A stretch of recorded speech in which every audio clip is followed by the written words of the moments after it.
Hello friends, welcome to my channel educational Manohar. आज मी तुम्हाला वर्ग 10वी आणि 12वी यांच्या इंग्रजी विषयामधील जो रायटिंग स्किल असतो त्या रायटिंग स्किलमध्ये असणारं लेटर रायटिंग, ज्यामध्ये फॉर्मल आणि इनफॉर्मल या दोन प्रकारचे पत्र तुम्हाला लिहायचे असतात आणि म्हणून आजचा हा व्हिडिओ मी खास त्यासाठीच घेऊन आलो आहे। त्यामुळे हा व्हिडिओ मजेदार बनणार आहे। यामध्ये लेटर रायटिंग कशी करायची आणि कशा प्रकारे एखादा सब्जेक्ट त्याच्यामध्ये आपल्याला काय करायचं आहे, वर्णन करायचं आहे, याबद्दलची कंप्लीट इन्फॉर्मेशन मी तुम्हाला देणार आहे। आणि त्याच्यामुळे चॅनलवर नवीन असाल तर आत्ताच हा चॅनल एज्युकेशनल मनोहर सबस्क्राइब करा आणि या व्हिडिओला आपण नक्कीच लाईक करा। सोबतच नेहमी अशाच प्रकारच्या व्हिडिओसाठी यूट्यूबवर सर्च करत रहा एज्युकेशनल मनोहर। चला तर जास्त वेळ न करता आपण सुरू करूया आजचा हा व्हिडिओ।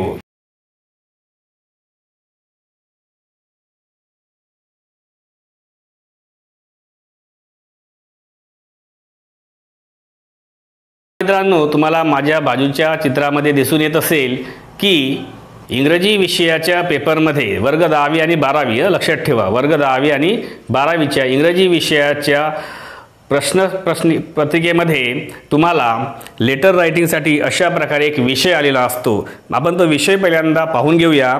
यामध्ये काय म्हणताय की एक तुम्हाला लिफलेट देण्यात आलेला आहे, come to Mahabaleshwar, come to Mahabaleshwar, enjoy the natural beauty and scenic sites, visit Pratapgad, Panchgani and many other places, food arrangement as per choice, contact number दिलेला आहे, तिथं ईमेल दिलेला आहे आणि मोबाईल नंबर दिलेला आहे। ही झाली त्याच्यामध्ये असणारी माहिती। आता या माहितीच्या आधारावर पहिला पत्र लिहायचा आहे आपल्याला। जो पत्र लिहायचा आहे तो पत्र आहे एक इन्फॉर्मल लेटर। इन्फॉर्मल लेटर कसा लिहायचा ते सांगतो मी तुम्हाला। यामध्ये काय म्हणताय, write a letter to your cousin who has just been to Mahabaleshwar and ask for details of the visit. यामध्ये तुम्हाला लक्षात घ्यायचं आहे की लेटर रायटिंग करत असताना काही नियम बदललेले आहेत आणि ते नवीन नियम काय आहे ते मी तुम्हाला सांगतोय। सर्वात पहिला नियम असा आहे की आता आपल्याला लेटर रायटिंग करत असताना ही पूर्णपणे डाव्या बाजूला मार्जिनला लागूनच लेटर रायटिंग करायची आहे। ज्यामध्ये तुम्हाला आपण ज्याला पत्र लिहित आहोत त्याचंही नाव डाव्या बाजूलाच लिहायचं आहे। खाली शेवटचं तुमचं सिग्नेचरसुद्धा हे डाव्या बाजूलाच असायला पाहिजे। तर अशा प्रकारचे हे बदल त्याच्यामध्ये झालेले आहेत। मार्किंग आपल्याला ॲज इट इज जशी पूर्वी होती तशीच आहे, त्यामुळे ती तुम्हाला माहीत असेलच आणि म्हणून त्यासाठी वेगळं काय सांगण्याची गरज नाही। फक्त लक्षात ठेवायची ही गोष्ट आहे की उजव्या बाजूला ॲड्रेस म्हणा किंवा ॲड्रेसही असेल किंवा एक शेवटचं सिग्नेचर असेल तर ते आपल्याला न लिहिता डाव्याच बाजूला हे सर्व काही लिहायचं आहे।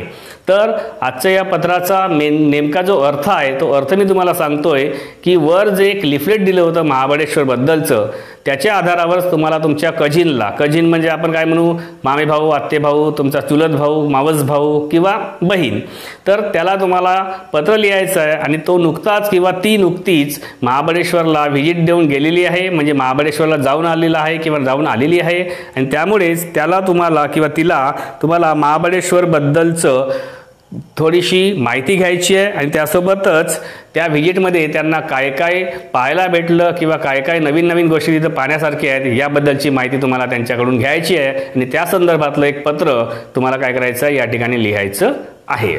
चला तर आपण बघूया की कशा प्रकारे हा पत्र आता आपण लिहिणार। तर बघा मित्रांनो, यामध्ये पत्र जे लिहायचं आहे ते तुमच्या कझिनला लिहायचं आहे आणि त्याच्यामुळेच आपण वर आपला जो ॲड्रेस आहे हा लिहित असताना आपण एक इमॅजिनरी ॲड्रेस लिहिणार आहोत। इमॅजिनरी ॲड्रेस लिहायचा आहे। मग इमॅजिनरी ॲड्रेस लिहिताना तो ॲड्रेससुद्धा कसा असायला पाहिजे, नैसर्गिक ॲड्रेस तो वाटेल अशा प्रकारे आपल्याला ॲड्रेस लिहायचा आहे। आणि लिहित असताना गोष्ट कोणती लक्षात ठेवायची आहे की तो नेहमी डाव्या कोपऱ्यामध्येच लिहायचा आहे। म्हणून आपण या ठिकाणी आपलं नाव न लिहिता लिहिणार XYZ, एक ॲड्रेस मी लिहितो या ठिकाणी तिलक वार्ड, नागपूर, अशा प्रकारे लिहायचं आहे XYZ तिलक वार्ड नागपूर. त्यानंतर यानंतर आपल्याला पिनकोड द्यायचा आहे. पिनकोड जर शेवटचे 6 आकडे जर तुम्हाला जर देता येत नसेल तर शेवटचे 2 आकडे तुम्ही देऊ शकता 04. हे झालं आपला ॲड्रेस. ॲड्रेस नंतर आपल्याला लिहायची असते डेट. डेट कशी लिहायची बघा, आजची किंवा आजची डेट जसं मी टाकलं या ठिकाणी 20 मार्च. मार्च पूर्ण लिहिता येत नसेल तर MAR करून आपण फुल स्टॉप द्यायचा. 2021 जर पूर्ण लिहायचं नसेल तरी चालेल 20 मार्च 21. अशा प्रकारे तुम्ही हा काय लिहिणार, स्वतःचा ॲड्रेस लिहिणार. आता तुम्हाला माहीत आहे की हा एक इन्फॉर्मल लेटर आहे आणि इन्फॉर्मल लेटर हे आपण आपल्या फ्रेंड्सना आणि आपल्या रिलेटिव्हजला लिहितो आणि त्याच्यामुळे यामध्ये समोरच्या व्यक्तीचा ॲड्रेस लिहायची गरज नाही. आणि त्यांना जेव्हा आपण पत्र लिहितो तेव्हा त्यामध्ये एक सिग्नेचर आपल्याला वापरायचं असते, ते असते डिअर. ते काय असते, डिअर. म्हणून या ठिकाणी आपण लिहिणार डिअर. आता डिअर कझिन तुम्ही लिहू शकता किंवा त्याचं किंवा तिचं एखादं नाव असेल तर ते तुम्ही टाकू शकता. मी यामध्ये लिहिणार डिअर साहिल. मी एक इमॅजिनरी नाव घेतलं, डिअर साहिल. आता आपण आपला तो रिलेटिव्ह आहे आणि म्हणून त्याला पत्र लिहित असताना पहिल्यांदा एक सिग्नेचर विचारतो, हाऊ आर यू. या कॉमाच्या खालून सुरू करायचं आहे तुम्हाला, how are you question mark. I hope you are fine. how are you? I hope you are fine. अशा प्रकारे आपल्याला त्या पत्राची काय करायची असते, सुरुवात करायची असते. आता आपण येऊया आपल्या मेन मुद्द्यावर. आय हर्ड म्हणजे मी ऐकलं, you visited Mahabaleshwar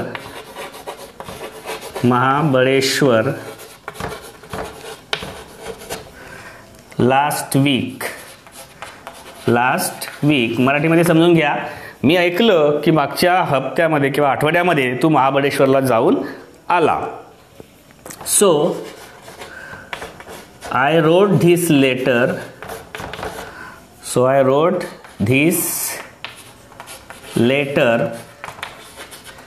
to you for asking more information about it. आणि म्हणून मी तुला हे पत्र यासाठी लिहिलं आहे की मला त्याविषयीची काय करायची आहे, अधिक माहिती तुझ्याकडून हवी आहे. अगदी साध्या सोप्या भाषेचा वापर करायचा आहे मित्रांनो आपल्याला. यामध्ये काही हार्ड शब्दांचा वापर करायचा नाही, कारण जितक्या साध्या सोप्या भाषेमध्ये तुम्ही ते लिहिणार तेवढं ते चांगल्या प्रकारे इम्प्रेसिव्ह असेल आणि त्यासोबतच त्याला समजायला सुद्धा सोपं जाईल. मी काय लिहिलं या ठिकाणी, so I wrote this letter to you for asking more information about it. I want to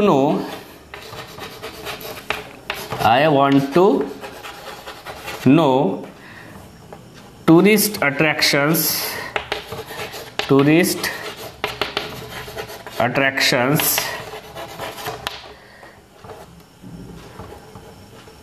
payment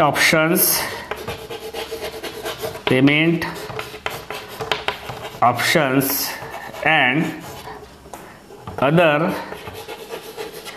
important information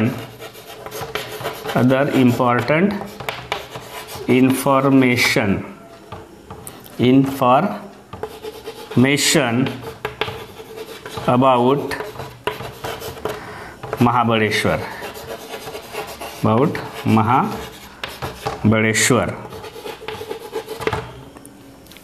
okay.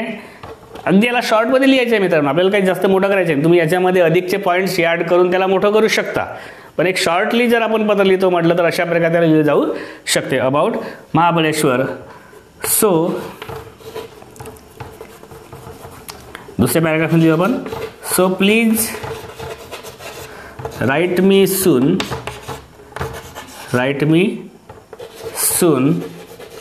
As early as possible with all detail, with all detail. आणि म्हणून तू लवकरात लवकर मला पत्राद्वारे काय कर, या सर्व माहिती सहित तू काय कर, मला कळव. अगदी शॉर्टमध्ये लिहित आहोत आपण काही लॉंग टर्मचा यूज करत नाही आहोत, आहे की नाही. हां, so please write me soon as early as possible with all detail. How is uncle and aunty, how is uncle and aunty, give my regards to them, give my regards to them. खाली आपण एवढं केल्यानंतर yours loving, yours loving XYZ. अशा प्रकारे अतिशय कमी शब्दामध्ये आणि साध्या पद्धतीने काय करता येईल, आपल्याला ह्या पत्राचं रायटिंग करता येईल. एकदा आपण वाचून घेऊया की आपण कशा प्रकारे या पत्रामध्ये सुरुवात केलेली आहे. बघा, पत्राचा जो विषय होता तो होता की महाबळेश्वरचं एक लिफलेट दिलेलं आहे आणि त्या लिफलेटमध्ये महाबळेश्वरची कंप्लीट इन्फॉर्मेशन दिलेली आहे आणि तिच्या आधारावर आपल्याला आपल्या कझिनला एक पत्र लिहायचं आहे की ज्याच्यामध्ये आपल्याला त्याच्याबद्दलची डिटेल माहिती काय करायची आहे, घ्यायची आहे. तर या अनुषंगाने आपण हे पत्र लिहिलं आणि म्हणून आपण डाव्या कोपऱ्यामध्ये आपला पत्ता लिहिला XYZ. एक इमॅजिनरी ॲड्रेस होता, तिलक वार्ड, नागपूर 04, 20 मार्च 2021. आपण त्याच्यामध्ये कझिनला दिलं डिअर साहिल. त्याला विचारलं how are you, I hope you are fine, आशा करून चांगला असेल. I heard you visited Mahabaleshwar last week, तू मागच्या आठवड्यामध्ये महाबळेश्वरला भेट दिली असं मी ऐकलं. So I wrote this letter to you for asking more information about it, आणि म्हणून मी तुला हे पत्र त्याबद्दलची अधिक माहिती विचारण्यासाठी लिहिलेलं आहे. I want to know tourist attractions, payment options and other important information about Mahabaleshwar. मला महाबळेश्वरबद्दलची टुरिस्ट अट्रॅक्शन्स, त्यासोबतच तिथं असणारे पेमेंटचे ऑप्शन्स आणि दुसरी काही महत्त्वाची माहिती तुझ्याकडून जाणून घ्यायची आहे. So please write me soon as early as possible with all detail, आणि म्हणून तू मला पत्राद्वारे ही सर्व माहिती काय कर, मला कळव. How is uncle and aunty, uncle आणि काका आणि काकू किंवा मामा आणि मामी कसे आहेत. Give my regards to them, त्यांना माझा नमस्कार सांग. युअर्स लविंग XYZ, तुझाच आवडता किंवा तुझा प्रिय XYZ. अशा प्रकारे अतिशय साध्या पद्धतीने आणि सोप्या पद्धतीने आपण काय करू शकतो, एक इन्फॉर्मल लेटर रायटिंग करू शकतो. आय होप, मला वाटते की या उदाहरणावरून तुम्हाला 12वी आणि 10वीच्या इंग्रजी विषयामधील letter writing, informal letter writing हा विषय चांगल्या प्रकारे कळवला असेल. आणि म्हणूनच पुन्हा एकदा आपण चॅनलवर नवीन असाल तर माझे हे चॅनल एज्युकेशनल मनोहर नक्की सबस्क्राईब करा आणि व्हिडिओ आवडला तर त्याला लाईक करा मित्रांनो. आता आपण भेटूया पुढच्या व्हिडिओमध्ये.